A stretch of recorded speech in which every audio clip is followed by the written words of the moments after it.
All right, we now cut across to more breaking news coming in. We are learning that questions are being raised over Minister Bharati Suresh's sudden visit to Muna office. This amid the Lokayukt probe. Republic has been telling about how the Lokayukt has been conducting raids. Now, doubts were raised particularly about the Urban Development Minister Bharati Suresh's unexpected visit to the Mysuru Urban Development Authority Muna office, which coincided with a Lokayukt investigation. The Lokayukt reportedly has issued a search warrant for the Muna office on the 28th of June 2024.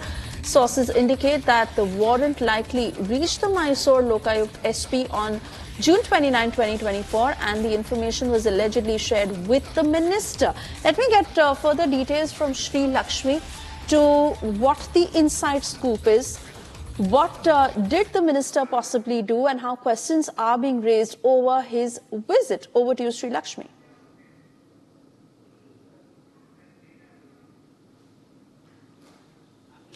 Well, Suresha, major allegations are coming up regarding Minister Bharati Suresh in this Lokayukta investigation on Muda case. Now,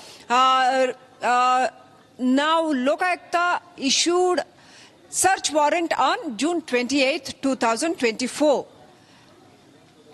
A team of Lokayukta officials was ready to raid Muda office on June 30th. Meanwhile, what happens on June 29th, 3 urban development officials visit Muda office in Mysuru and carry around 140 files along with them. And on July 1st, Urban Development Minister Bharati Suresh visits Muda office. It is also alleged that he also had carried some files along with him. Later on, what happens? This search warrant will be cancelled. Now the big question is, who influenced to cancel this search warrant? Why did Lokayukta cancel this search warrant, which was given earlier? Was there any influence on Lokayukta officials to cancel the raid? And why did Lokayukta give away the information to Urban Development Department regarding the raid? It is also said that Bharati Suresh, after coming to know about this raid, he flew to Mysuru using a helicopter and brought those files. This is the allegation against Bharati Suresh.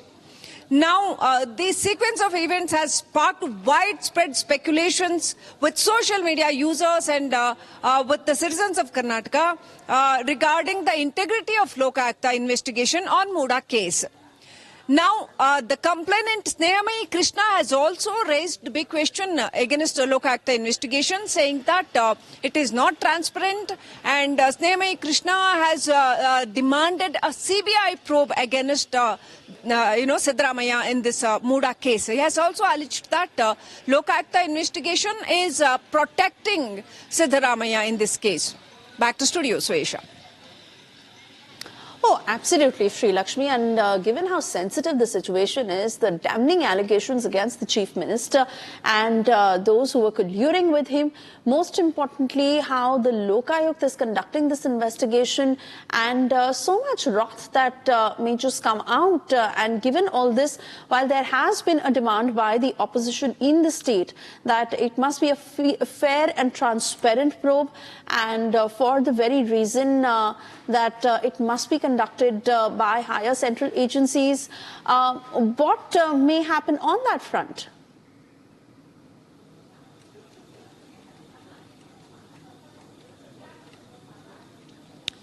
Now, BJP is very strongly demanding a CBI probe against Siddaramaiah and other, alleged accused people in the Muda scam.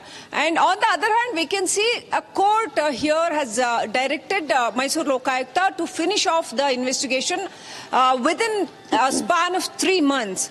And now Lokayukta is also up to submit its interim report to the court on one hand. On the other hand, we can also observe, Suesha, that Enforcement Directorate is also into it and investigating Muda case in a very severe way. So it is at this point of time, it is unlikely that CBI may take up this case, but it is up to the court to decide upon whether it should be given to CBI or whether Lokayukta will, continuing the investigation. But on the other hand, complainants like Snehamayi Krishna, Pradeep Kumar and T.J. Abraham are also, insisting that this case should be investigating in a more severe way. Back to studio. All right, Sri Lakshmi, many thanks for getting us those details. Of course, we keep coming back to you for further updates.